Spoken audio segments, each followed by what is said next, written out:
Welcome to Sports Insight. I'm Cliff Elgin. Each summer, while the students and teachers are on break, MCPS athletic directors and other staff are working to set the stage for the new year of MCPS athletics. MCPS has 25 high schools and 39 middle schools that offer a variety of sports. So that means over 10,000 athletic contests need to be scheduled during the workshop. The handbooks used by coaches and athletic directors are updated, and the standards and procedures for each sport are reviewed. Let's go behind the scenes and take a look at the annual high school athletics summer workshop. The soccer schedule's rolling. Are we on the baseball, softball yet? This is the Summer Athletic Handbook Workshop. We do the scheduling for the upcoming year. We also review the handbook and make changes. When that handbook, that final piece comes out, it's like, yes. There pretty much every question has been answered that any coach would have. It's about the entire big picture of this county athletic department, which is enormous. I mean, 25 high schools and, all the different sports between varsity and JV and girls and boys. I mean, there's a lot that goes in here, and the hundreds and hundreds of contests that get scheduled. And when we produce those schedules, there are so many variables that we have to consider. A lot of the rules that we deal with are because we're dealing with students.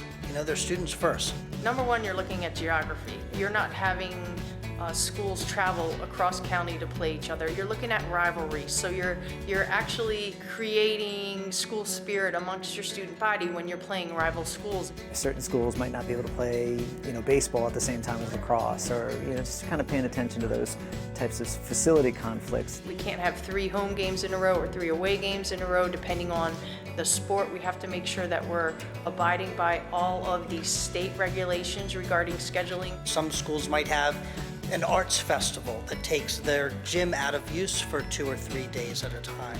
Or they might host a pom competition on a Saturday, so nothing else can occur at that school on that Saturday. When I think about pom and cheer, one thing we have to be mindful of is how these young ladies are portrayed. What do they wear? What are their uniforms? So there are guidelines for the uniforms that they can wear. In some cases, there might be a coach that is taking a class on Wednesday nights, and so they can't have that specific sport on those nights. You're balancing the times at which the games are being played so that parents can get to night games instead of having all afternoon games. The big thing is it's all about the students. All the rules that we have there to make sure that the students are getting the education that they need. We don't want to pull them out of school if we don't have to for athletic events. We don't want to take up too much of their study time. So these are all things that come into play. When we're working out the schedule, we've got the students in mind first, because it's all about them, and it's all about their education first. The workshop just wrapped up and the new handbooks are being printed. Our coaches start practices in about 2 weeks, so the new athletics year is about ready to start. And it's a perfect time to talk to our 2 guests. First, we welcome Debbie Williams, a teacher at Rockville High School and the MCPS Sport Director for POMS. Debbie, thank you for joining us today. Thank you for having me. It's a pleasure to be here. And our second guest is Duke Beatty, the Director of System-Wide Athletics for Montgomery County Public Schools, who has been knee-deep in the summer workshop for the last month. Duke, thanks for joining us on Sports Insight. My pleasure, thank you. Our first 2-time guest also. All right, so let's get a little overview of this, Duke, because it is a huge undertaking and it really sets up MCP athletics for the next year, even sometimes 2 years. Give us sort of a brief overview of what you've been doing for the last month. We have one of the largest school systems in the country, and it involves a lot of different types of things, a lot of activities, a lot of persons working a lot of different things. In the summer workshops, we deal with a number of things. First and foremost, we do schedules. We will schedule over 10,000 athletic contests for our 25 high schools in the month of July. In addition to schedules, an important aspect is to implement plans to implement new changes and modification to the program that were determined in the leading up to the workshop. So how are we going to implement these new plans? We have a lot of changes each year. We develop plans to implement. Third, we develop a lot of different handbooks in terms for communication purposes for administrators and athletic directors. For instance, we have the athletic director reference book. We have, above and beyond all else, we have the Montgomery County Athletics Handbook. We have a principal's reference book. We have a trainer's reference book. We have a book for cheerleaders and pom-poms that Debbie works on every year. We have a swimming and diving handbook. A fourth major activity in the summer is we update our website, and we have a very comprehensive website in which we look at very, very carefully each summer and update. A fifth major item we deal with in the course of the summer is health and safety documents. We update our concussion plan, our baseline testing plan, our fall heat plan.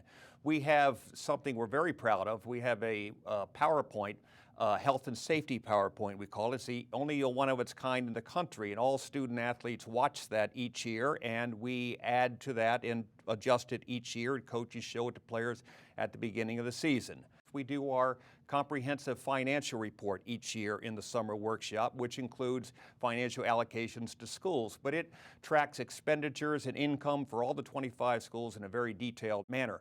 We analyze yearbooks and school newspapers in terms of exposure for male and female athletes.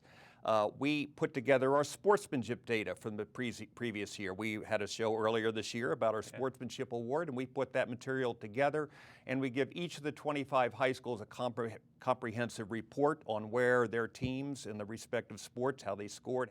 Immediately upon conclusion of the workshop in July, we have a series in rapid succession of major meetings with athletic directors, police and athletic directors together, athletic trainers, referees, commissioners and assigners, fall coaches. We meet with all of our fall coaches, so that's another major task we do in the course of the workshop. Now, Debbie, Duke mentioned the gender equity, and we'll get to the POMs in a second, but to explain to people, because it's something I did about 10 years ago, looking at yearbooks in newspapers, and just kind of explain to the public how that goes about.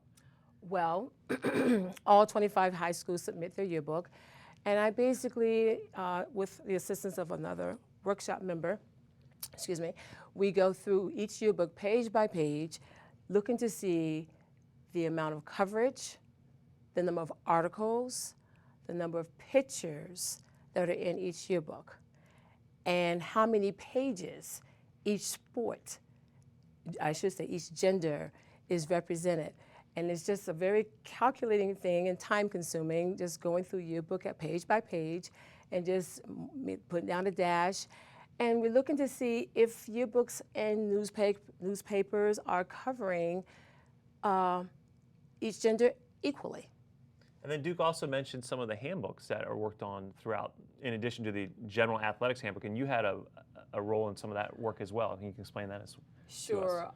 Every athletic director has a notebook, and in that notebook contains that financial report that Duke just mentioned, as well as guidelines for referees, dates for playing, their schedules. So this particular handbook for the athletic directors, every AD has one, and this is basically their go-to.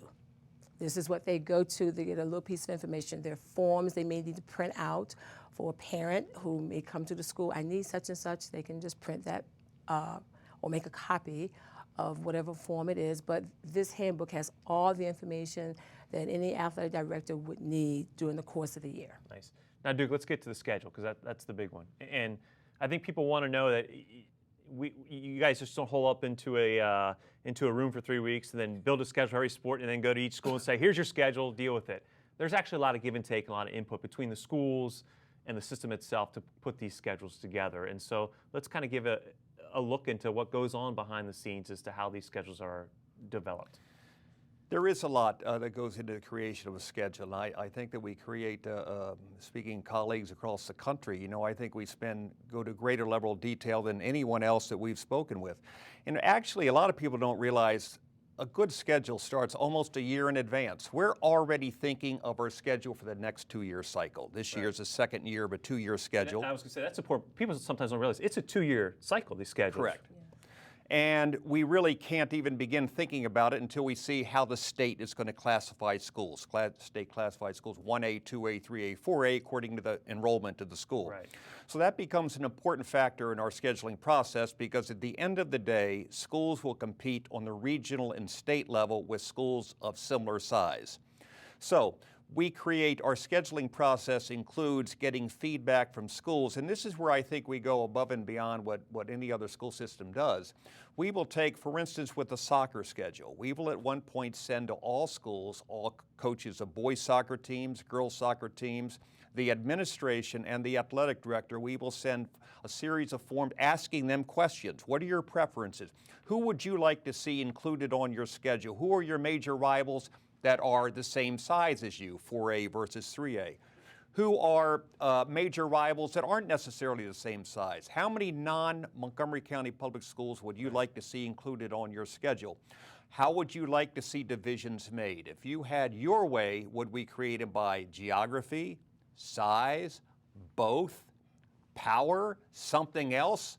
We put that data together, and in turn we have tournament committees. The tournament committees are very inclusive. We include persons from both genders, like boys and girls basketball, boys and girls soccer. We include athletic directors, large schools, medium schools, small schools, schools in all geographic pockets of the county. So we might come up with a group of 12 persons on the scheduling committee, and then we start putting together the data sent in from schools, what their preferences are. We start analyzing, okay, this is what schools want in terms of divisions. Let's create these divisions. Creating divisions that are appropriate to the school in what will ultimately be their competition. For instance, we can't give a 3A school the same schedule as a 4A school, because at the end of the year, they're going to be competing against other 3A schools in the state whose schedules might be different. So our schools, even for seeds or qualifying for tournaments, such as in football, we want to give them a fair schedule that's going to compare favorably to their counterparts in other parts of the state. So we also, we use power ratings to create schedules, to compare schedules. So if we have 7 teams in a division, for instance, we measure many different ways. How fair are these schedules? How many teams do they have that have a winning record over the past 2 years? And so at any rate, I think that we're very transparent in our schedules, and I think once we have these divisions made and opponents, we don't line up home and aways yet, that's what we do in the summer. But we got divisions and opponents, we'll send those to the schools, let them look at them for 2 weeks. Analyze them, look at them, and usually once they look at them and talk about them, and we have each school weigh in, most of the time it's a unanimous vote to endorse that recommendation because it is so transparent. They will mostly have all of their major rivals will be there. We will, if they wanted non-MCP, we'll have giving those, and they'll see that their schedules compare favorably with the teams they're in competition with. Yeah, and then we're not even getting with scheduling like what schools can't do certain dates because of back to school night, and that's a whole nother ballgame.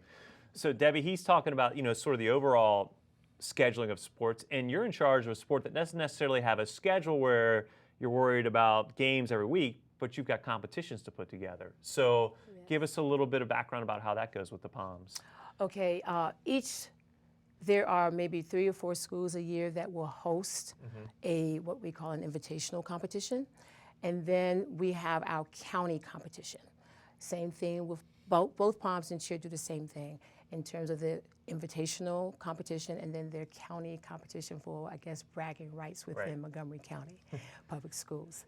As we put together the county competition, what we're taking into consideration is the crowd we're going to have. Every school's responsible for selling their own tickets to bring their crowd in. And I mean, if anyone has never been to those competitions, it is. It's a show. I mean, it is. It's an fun. all-day thing. It's a lot of fun. I think the girls enjoy it.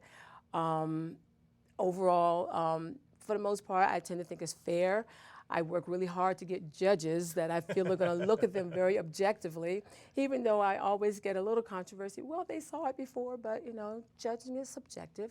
But I do my best to try to get judges that may not have even seen their routines before, so they're getting totally feedback from totally unbiased feedback. So that is always a challenge. And I'm pretty sure the sports director for cheer, Susie Johnson, deals with the same thing as she gives her judges for the cheer competition.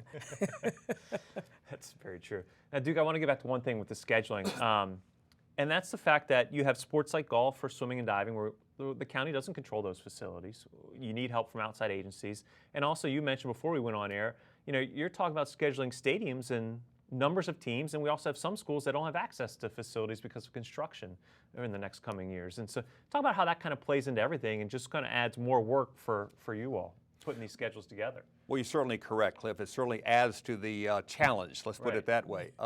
We have schools sometimes that are being refurbished or what have you, and for instance, we have new stadium, we have construction going on at Bethesda Chevy Chase High School this year and Wheaton High School. So we have to schedule their outdoor sports that use stadium fields and baseball, softball fields.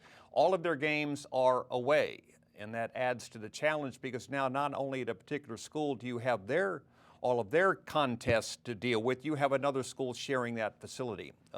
So that becomes certainly a challenge in using municipal golf courses and swimming pools and working with the county and working with a whole list of other people and some private golf courses and different kinds of municipal pools becomes another challenge, working with those people, fitting our schedules in with the community schedules. And by the way, Cliff, I want to add in, just so that somebody doesn't get the wrong impression, with our scheduling process, there are literally hundreds of people involved with the scheduling process. Yeah. And in the summer, it's not one person or 8 or 18 that do the scheduling.